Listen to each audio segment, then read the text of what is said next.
Welcome to the Stairway to Heaven.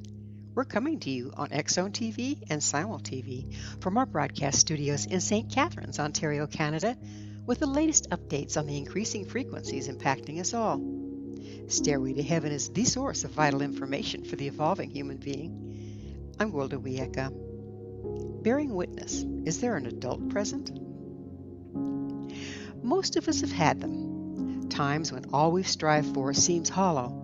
All of our aspirations fall to dust, and we question the very foundation of our beliefs and of our lives. Ironically, the more invested one is in personal growth and evolution, the more often we're subject to the phenomenon. To find the truth of who we are, we must unearth the identities, values, beliefs, and holdouts that aren't in alignment with our true nature. As these things die to make way for the truth, they lead to dark nights of the soul. While during our lifetimes many of us have gone through this on several occasions, with the increase of ambient frequency, it's becoming a much more common occurrence. In the past, individuals invested in the status quo were able to stick to their guns, hold to their old reality regardless of increasing evidence against it, stick their heads in the sand, and go on. Now, with the increase in frequency, even the most locked down individuals are having their reality challenged. It's taking more and more personal energy not to see than what is required to see and adjust to the new reality emerging. Every time we're confronted with a shift of perspective, before we can embrace it, old viewpoints and identities must die, and they tend to go down, kicking and screaming. The more resistant to change, the deeper our attachments to our point of view, the more we have identified with it, the harder the death and the greater the suffering. While going through such times, it's very easy to get lost in the maelstrom of upheaval, identify with our suffering, and totally lose perspective. The only safe passage and expedient way through these times is to have a solid inner witness. Unfortunately, these internal witnesses are often lost under the rubble of false identities and unavailable to guide us through these dark transitions. This is a result of the overloading assumption that we're not good enough as we are, that what we must do more, achieve more, be more, have more, to be of value. Also, most of us are operating through a hidden veil of guilt and shame imposed upon us by our culture. This renders us unable to look within for fear of what we'll find. Yet if we can't look within, we can't find the false identities and patterns that mask the innate genius of our inner witness. Without an inner witness, we believe the press of whatever trauma is being presented. With an inner witness, we may still be going through it, but it's like this voice or a knowing, almost like a separate entity, watching what's going on without buying the press. This witness can see through the flotsam to the truth of the matter, or, lacking that, see enough to decide it all is not as it seems. Think of it this way. A mother and child are shopping. The child has its heart set on a toy he's been promised. When they discover all the toys are sold out, the child goes into a meltdown. It's the end of the world. He'll never have the toy he wants. His life is over. Now, the mother, as the adult present, can assure her son that this is not the only store. They can look for it elsewhere. They're sure to find the toy somewhere. After all, there's a lot of stores, and she promised she'd get it for him. The child stops crying, and they continue shopping. Or, the mother goes into a meltdown right along with her son. There is no adult present, no other perspective offered, no resolution found, and they both throw themselves down on the floor of the store, kicking and wailing. This may seem outlandish, but it's exactly what we tend to do with challenging circumstances if we do not have an inner witness. There simply is no adult present to help us step back and find perspective, and we go into a meltdown rather than reframe and find a rational solution. Life is increasingly full of change. If we're invested in the status quo and unwilling to reevaluate our identities and beliefs, the changes are traumatic. Yet, trauma and upheaval can serve us and set us free should we choose to embrace the changes rather than fight them. The shattering of the perceived self enables one to grow beyond their limitations and that of their culture, embracing deeper truths and wisdom, resulting in evolution of consciousness. It also helps in developing a strong, reliable inner witness. The system feeds us propaganda designed to throw us off balance, put us into fear and despair, as we are all controllable from there. If we lack an inner witness, we're very vulnerable to this form of manipulation.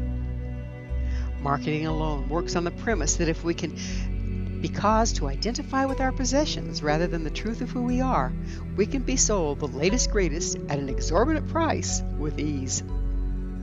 You know the old adage, if you don't want them to get your goat, don't have one.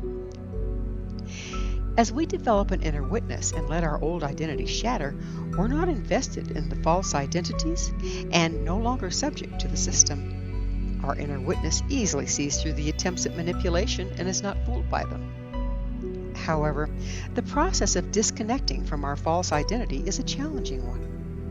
Heretofore, we've been so identified with a false persona, be it our profession, our race, our religion, our financial status, that we fail to see who we really are. When any of the above changes, we lose a job or fall into hard financial times, we go into an identity crisis. That's why retirement can be so challenging. Without the identity of our former profession, we can totally lose sight of our self-worth. At the same time, in order to evolve with the rising frequency and access our inner witness, we must face the death of most of our former identities. This creates a shamanic death accompanied by a dark night of the soul. We go into depth on both in Stairway to Heaven, Episode 26, Dark Night of the Soul, Initiation and Evolution of Consciousness. Suffice it to say, it can be a challenging transition. Sometimes it can show up so gradually we don't notice it happening until we find ourselves looking back and realizing that's simply not how we view things or who we are anymore. Things that used to be very important to us have kind of lost their appeal. Other times, it can be so earth-shattering as to wake up one day wondering whose body you're occupying and what life you're living. Things may feel familiar but not, or, in more intense cases, totally foreign. This transition can be so extreme, it can be as experiencing a walk-in. Walk-in is a New Age concept of a person whose original soul has departed their body and has been replaced with a new, different soul. Ruth Montgomery popularized the concept in her book, Strangers Among Us. Now, I don't see it as a new or different soul so much as a drastic increase in the expression of our original soul versus false identities. Nonetheless, it can be very disorienting. As we increasingly enter this new state of presence, we tend to find we're much more detached from the system and its propaganda. We tend to watch but not engage. Things just don't get to us as they used to. It can even feel a bit alienating to see beyond what everyone else around you accepts as truth. This is the experience of accessing and expressing our inner witness. The adult is present with a much larger perspective and overview of any situation. You're becoming the adult on the playground, the calm voice of reason in the storm of life. As we're increasingly moving towards this state, it might feel like having a multiple personality. Part of us is totally hooked into the drama being presented, while another part is simply observing, fully aware things are not as they seem. There's much more to the story, and this too shall pass. It's like being the child in the middle of the meltdown and the logical parent at the same time. When armed with this higher perspective, we're much more capable of remaining present while going through traumatic times. We can move through how we feel while still seeing other options, viewpoints, and realities and finding solutions therein. So, how does one cooperate with this process in order to find their inner witness? The first step in any process is to set intention. Simply intend to find and identify with your inner witness, and the process will automatically begin. Unfortunately, the first step of the process will likely be a bombardment of experiences putting pressure on who you are not.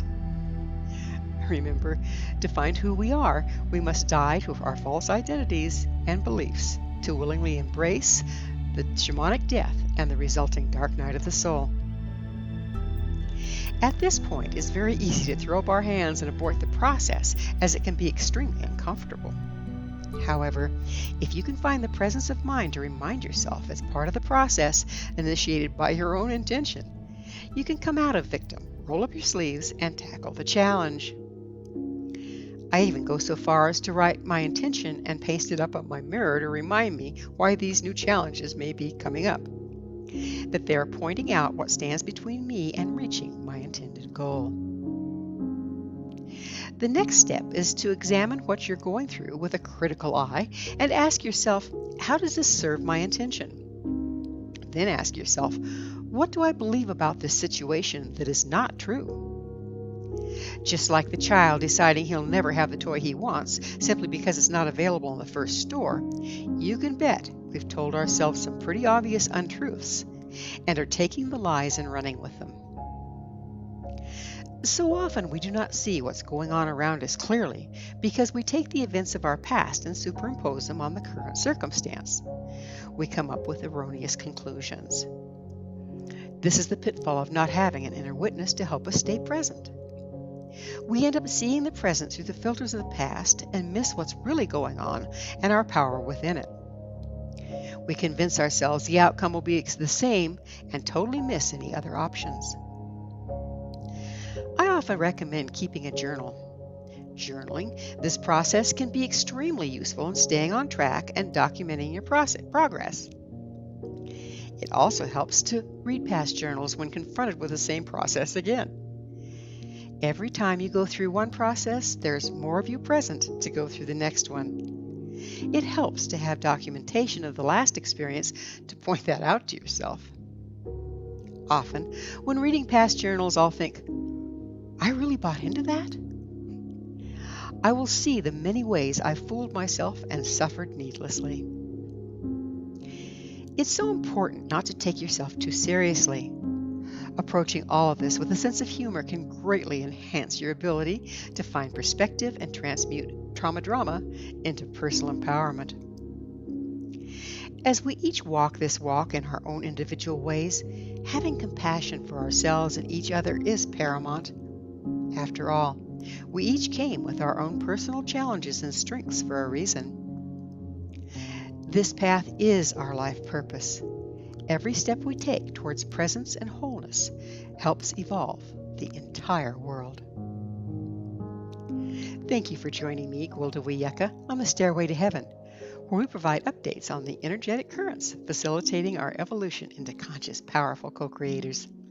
As I'm sure you've noticed, not only do the Stairway to Heaven episodes stand alone, but they weave together to form a map to evolution and personal empowerment as we enter the new era.